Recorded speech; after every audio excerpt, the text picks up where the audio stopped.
రాష్ట్రంలో ఇవాళ వ్యవసాయ రంగాన్ని తీసుకోండి. 67% జనాభా వ్యవసాయం మీద ఆధారపడి ఉన్న నేపథ్యంలో ఈ 26 నెలలుగా కనీసం ఏ ఒక్క పంటకైనా కూడా గిట్టుబాటు ధరలు వచ్చాయా అని అడుగుతా ఉన్నాను.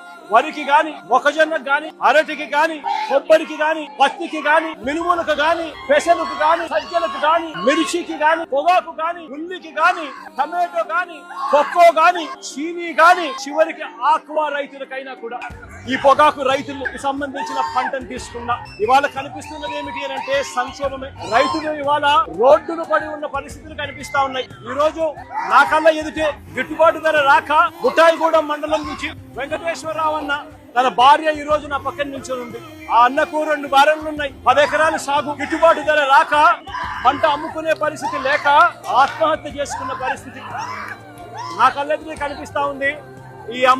ఈ అమ్మ ఆక్రందన వినేదానికి కనీసం ఒక ఎంపీ, ఒక మంత్రి, కనీసం ఒక ఎమ్మెల్యే కూడా వచ్చి పరామర్శించలేదు. వాళ్ళని రేట్లు అన్యాయంగా పడిపోతా ఉన్నా కూడా కనీసం పరామర్శ కూడా నోచుకోలేదు ఈ తల్లి.